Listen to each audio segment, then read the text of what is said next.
Hi everyone, welcome back to Navi's kitchen and beyond.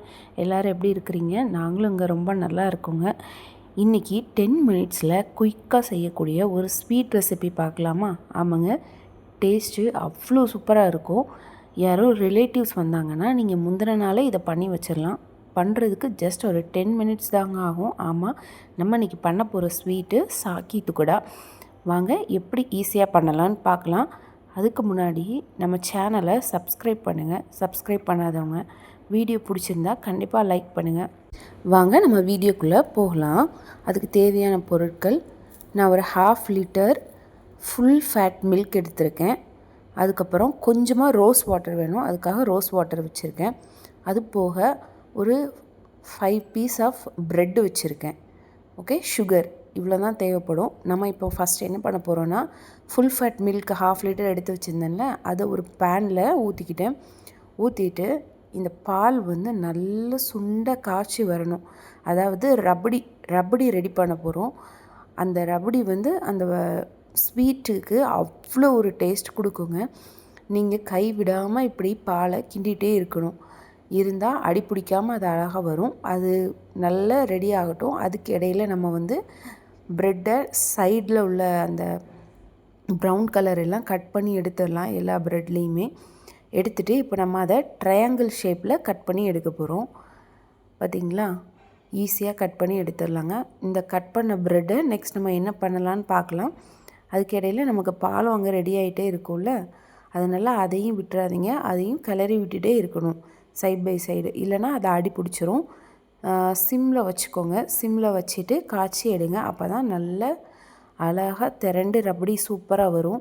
இப்போ பார்த்திங்கன்னா நான் ப்ரெட்டை ஃபுல்லாகவே அழகாக ட்ரையாங்கிள் ஷேப்பில் கட் பண்ணி எடுத்துக்கிட்டேன். நமக்கு ஒரு 5 பீஸ் ஆஃப் ப்ரெட் எடுத்தாலே இவ்வளோ ஸ்லைசஸ் வரும்.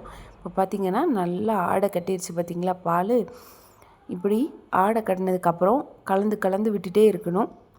நீங்கள் வந்து அந்த கொரப்பாக ரபடி வந்து கொரப்பாக வேண்டான்னு நினச்சா இந்த ஆடை கட்ட விடக்கூடாது. கட்ட விடாமல் பாலை கிண்டிகிட்டே இருக்கணும்.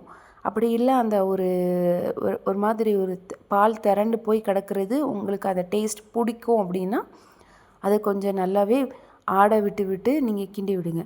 ஆனால் க்ரீமி கன்சிஸ்டன்சி வேணும்னா அந்த ஆடை தட்டாமல் நீங்கள் கிண்டிகிட்டே இருந்தீங்கன்னா வந்துடும். இப்போ பார்த்திங்கன்னா நான் ஒரு 100 கிராம் சுகர் வந்து பாலில் ஆட் பண்ணியிருக்கேன்.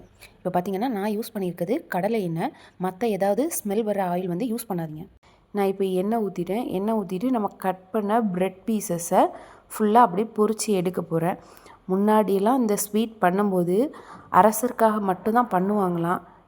அப்படி பண்ணும்போது எண்ணெய் ஊற்றி பொரிக்க மாட்டாங்களாம், நெய் ஊற்றி பொரித்து எடுப்பாங்களாம். இப்போ நம்ம கீ ஊற்றிலாம் பொரிக்க முடியாதுல்ல, ஸோ அதனால் எண்ணெயை ஊற்றி ஃபுல்லாக நம்ம பொரித்து எடுத்துக்கலாம். ஃபுல்லாக இந்த கோல்டன் ப்ரௌன் கலர் வர வரைக்கும். ஆனால் ஒன்று, இந்த எண்ணெய் எப்படின்னா, நீங்கள் ப்ரெட் போடுறதுக்கு முன்னாடி எண்ணெய் வந்து நல்ல சூடாக இருக்கணும், ஹாட்டாக இருக்கணும். அதை போட்ட உடனே அந்த ப்ரௌன் லைட் ப்ரௌன் அப்படி வந்தோடனே, கோல்டன் ப்ரௌன் வந்தோடனே நம்ம எடுத்துடணும் திருப்பி போட்டுட்டு. அப்படி இல்லைன்னா ப்ரெட்டு வந்து எண்ணெய் குடிக்க ஆரம்பிச்சிடும். இப்போது ஒரு பேன் வச்சு அந்த பேனில் வந்து நான் ஒரு 2 கிளாஸ் வாட்ரு வந்து ஆட் பண்ணிக்கிறேன். ஏன்னா நம்ம சுகர் சிரப் ரெடி பண்ண போகிறோம் அந்த ப்ரெட்டை வந்து முக்கி எடுக்கிறதுக்காக. ஸோ ஒரு 2 கிளாஸ் வாட்டரை ஆட் பண்ணிக்கிட்டேன். அதில் 100 கிராம் சுகர் ஆட் பண்ணினேன். இந்த சுகர் வந்து நல்லா மெல்ட் ஆகட்டும்.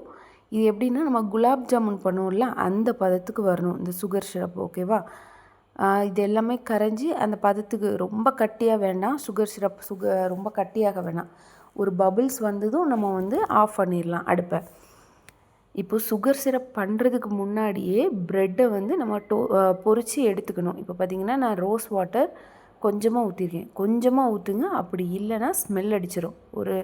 ஒரு 5 சொட்டு ஊற்றுனா போதும். இப்போ பார்த்திங்கன்னா ப்ரெட் பீஸ் எல்லாம் உள்ளே போட்டுட்டேன். பொரிச்ச ப்ரெட் பீஸை அதை ஒரு பக்கம் போட்டுட்டு ஒரு நிமிஷம் விட்ருங்க. அப்புறம் 2வது பக்கம் திருப்பி போடுங்க. அடுத்த ஒரு நிமிஷத்துக்கு போட்டிங்கன்னா அந்த ப்ரெட் பீஸ் வந்து அந்த சுகர் வாட்டரை அப்படியே அப்சார்ப் பண்ணிக்கும். அதுக்கப்புறம் அந்த ப்ரெட் பீஸை மெதுவாக எடுங்க. ஃபாஸ்ட்டாக எடுக்காதீங்க, ப்ரெட்டு வந்து உடஞ்சிரும். ரொம்ப நேரம் ஊறினாலும் அந்த ப்ரெட்டு வந்து அந்த வாட்டர்லேருந்து ஒழுங்காக வெளியே எடுக்க முடியாது, உடஞ்சி வரும். ஸோ அதனால் ரொம்ப ஊற விடாதீங்க. அந்த ஹீட்லேயே போட்டு டக்குன்னு வெளியே எடுத்துருங்க. இப்போ பார்த்திங்கன்னா நமக்கு பால் நல்லா வற்றிருச்சுங்க. வற்றி நம்ம ஊற்றின 1/2 லிட்டர் ரொம்ப கம்மி ஆயிடுச்சு. இன்னும் ஒரு 2-3 மினிட்ஸில் எனக்கு வந்து சூப்பரான ரபடி கிடச்சிரும். நான் வந்து இந்த ஸ்டேஜ் வரும்போதே, கட்டியாகும்போதே நான் ஆஃப் பண்ணிடுறேன். அப்போ தான் ஆறி வரும்போது கரெக்டான ஒரு ஸ்டேஜில் வரும். ரொம்ப கட்டி ஆயிராமல் பார்த்துக்கோங்க. இப்போ பார்த்திங்கன்னா நம்ம பிளேட்டிங் பண்ண ஸ்டார்ட் பண்ணிட்டோம்.